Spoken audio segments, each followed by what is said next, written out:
Hey, welcome to Draft Academy. My name is Mike. In this tutorial, I want to talk to you guys about Interactive Ruby. Now, Interactive Ruby is basically a little application that we can run from the terminal or the command prompt, and it essentially allows us to test out and use different Ruby commands in a sort of sandbox environment. So I'm going to show you guys exactly what it is and how to use it. The first thing you want to do is open up your command prompt or your terminal. So if you're on Windows, open up your command prompt. If you're on Mac, open up the terminal. And I'm just gonna run this and I'm just gonna type in terminal. So now that I have my terminal open, in here I wanna make sure that I have IRB installed. So, IRB stands for Interactive Ruby. And this is the program that we're gonna be running. So all you wanna do is type IRB-V. And this should spit out a version number. Now, as long as you have Ruby installed on your computer, you're probably gonna have IRB. But if you don't have IRB installed, so if you didn't get a version number for that, then just go online and you can look up, how to install IRB. And here's the thing, it's not absolutely necessary for Ruby. So maybe just watch this tutorial, see if it's something that you think you're gonna use, and then go off and download it. But if you have it, you should be able to follow along with me. So I'm just gonna type IRB, I'm gonna hit enter. And now you'll see that I get this little prompt with this sort of greater than sign. And essentially this is Interactive Ruby. So this is the IRB. It's essentially like a little application that we can use and we can just test out little Ruby commands. So for example, I could create a variable, let's call it num. I could set it equal to 123. I'm just gonna click enter. And now I could test out a Ruby command. So I could say puts 123.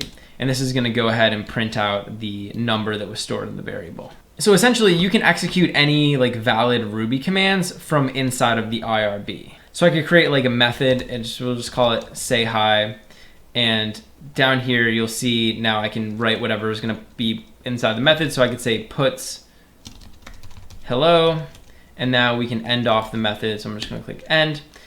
And now I can actually use that method. So I can do say hi and this is gonna say hello. So you can define methods, you can define variables, you can define all different types of stuff. You could use things like if statements, or you could use while loops. You can use all the valid Ruby commands that you could normally use inside of a file, inside of this Interactive Ruby.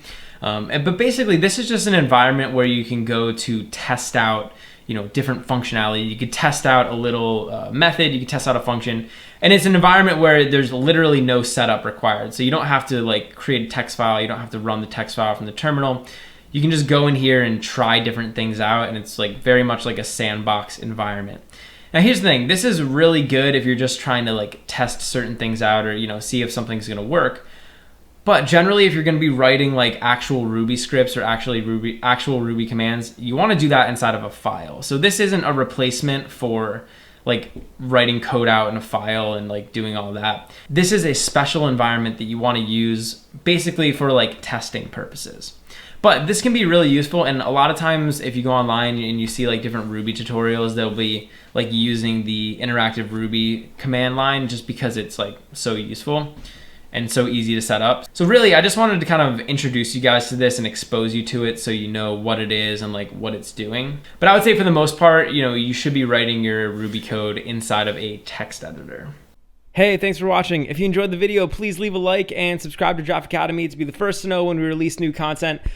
Also, we're always looking to improve, so if you have any constructive criticism or questions or anything, leave a comment below. Finally, if you're enjoying Draft Academy and you want to help us grow, head over to draftacademy.com/contribute and invest in our future.